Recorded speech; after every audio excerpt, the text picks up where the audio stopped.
Dimanche 4 mai, on arrive en bout de salon, mais on a encore de nombreux invités. Et puis il y en a qui reviennent 2 fois. Voilà, c'est Georges Pop. Quand je vous ai dit vous pourriez venir une deuxième fois, il me dit oui quand vous voulez.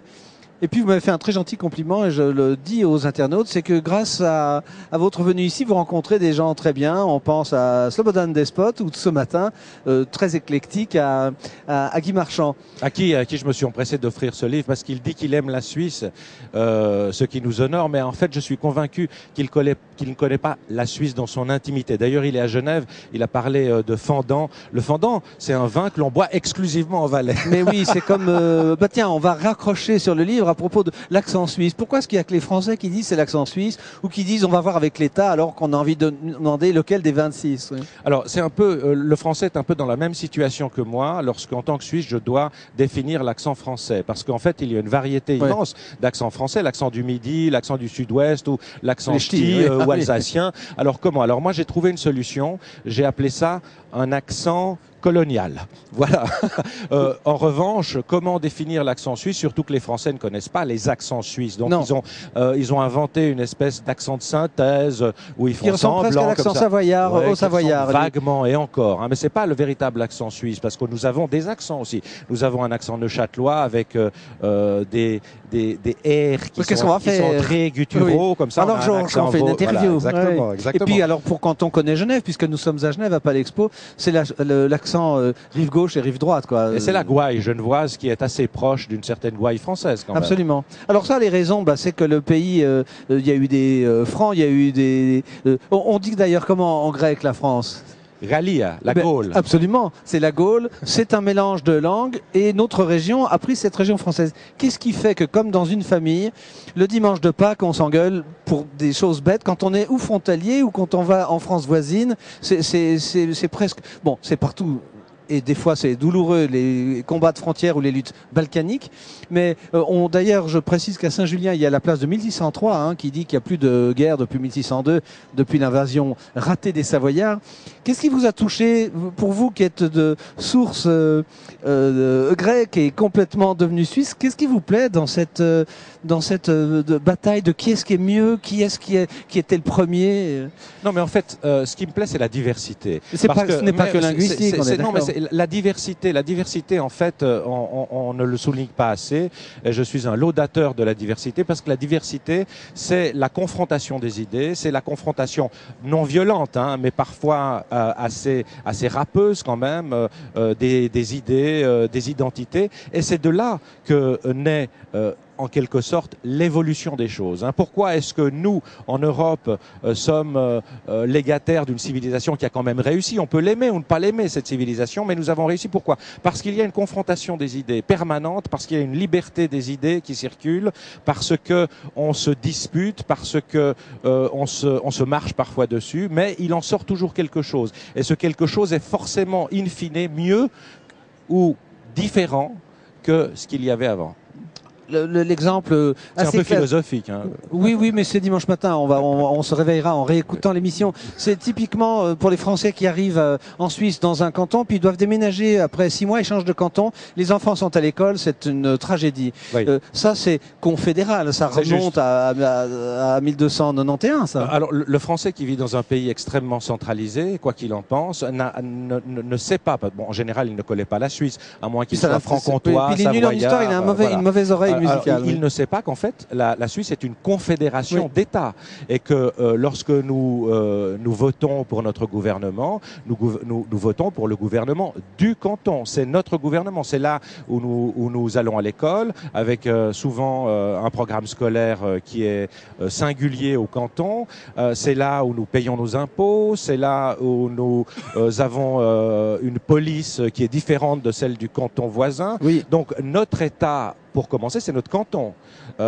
Et ensuite, c'est la Confédération. Donc, et il est vrai, par exemple, que les jours chômés ou les jours fériés diffèrent d'un canton à l'autre. Ce qui fait que c'est assez amusant parce que, par exemple, certains jours, tenez la Toussaint, par exemple, dans les cantons catholiques ou qui ont été ou qui sont majoritairement catholiques, eh bien, c'est férié.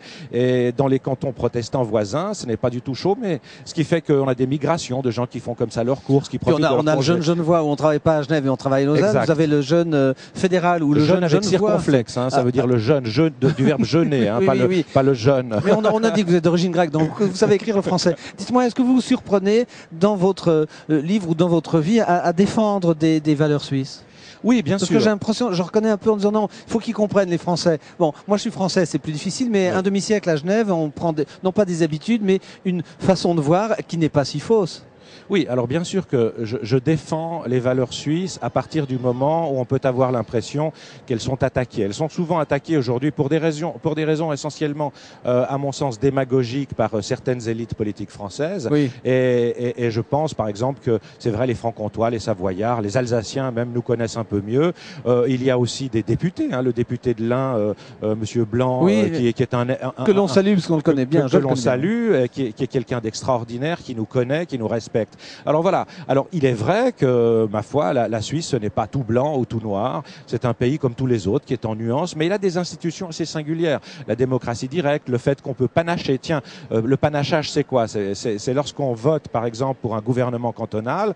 Nous avons le droit non pas de voter pour un seul parti, mais de choisir chacun des ministres de manière individuelle et de mettre les rajouter sur la liste. Et de mettre un socialiste, un libéral, que sais-je, même un communiste ou inverse, ce qui fait qu'on a uniquement, dans tous nos cantons, on a uniquement des gouvernements de coalition. Et l'esprit de collégialité au sommet confédéral.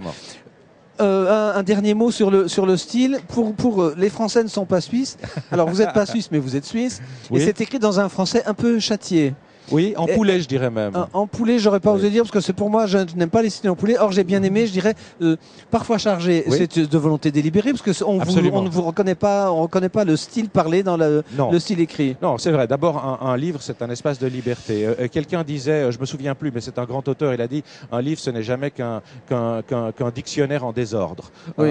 Voilà. Alors, si vous voulez, la langue française est d'une richesse inouïe. Un homme cultivé, je pars du principe et du présupposé que vous l'êtes, un homme cultivé comme vous utilise 2500 mots. Il y en a 75 000 dans un dictionnaire. Alors pourquoi ne pas puiser dans ce réservoir absolument extraordinaire, de ce réservoir? Pourquoi laisser... Le vocabulaire, c'est comme la liberté. Moins on en use, et finalement, plus ça s'effiloche. Alors, j'ai beaucoup de lecteurs qui ont apprécié pourquoi. Et j'apprécie lorsqu'ils viennent me dire, mais pour certains passages, mais uniquement des mots, je suis obligé d'avoir recours au dictionnaire. Mais génial! Si à nos âges, on peut encore apprendre des mots, mais c'est formidable. Et puis, je vous rappelle que je suis grec d'origine. Il y a beaucoup de mots. Il y a une intimité extraordinaire entre la langue grecque et la langue française. Prenez, je sais pas, hippodrome, aérodrome, et des téléphones. Donc, on se rend pas compte à quel point il y a une intimité entre le grec et le français. Alors, moi, j'en use et j'en abuse. Expliquez-nous, téléphone, parce qu'aujourd'hui, est-ce que j'ai mon smart? Non, mais téléphone, télémac, oui. Téléphone, télé, c'est la distance, et phonie, c'est la voix. Oui. Voilà.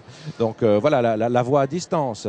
Hippodrome, hippos, c'est le cheval. Philippe, c'est l'ami du cheval. Oui.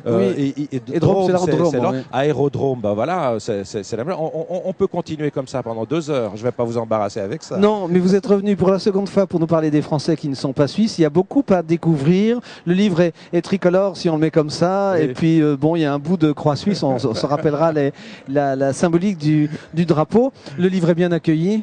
Oui, très très bien accueilli. En tout cas ici, je remercie aussi les lecteurs et tous ceux qui m'ont soutenu. C'est vrai, j'ai eu une très bonne presse. Et puis Eric Caboussa qui a eu le courage de vous accepter dans ses rangs. Voilà. Mais c'est parti de lui. Hein. C'est lui qui a allumé en quelque sorte la flamme, parce que moi je suis un homme de radio, j'aime l'immédiateté. Oui. Donc écrire un livre, ça m'a pris 1 année et demie. C'était quelque chose de voilà. Mais l'envie est venue. Peut-être que je vais m'attaquer à quelque chose de différent. Bon, toujours est-il que si on est français, si on est suisse, et en tout cas si on vit dans la région, et qu'on veut apprendre un petit peu une autre histoire de la Suisse. Une histoire parfois partagée d'ailleurs. Absolument.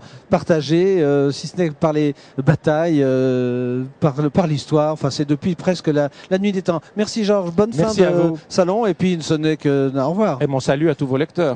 Oui, absolument. Voilà, on se retrouve comme ça plus tard.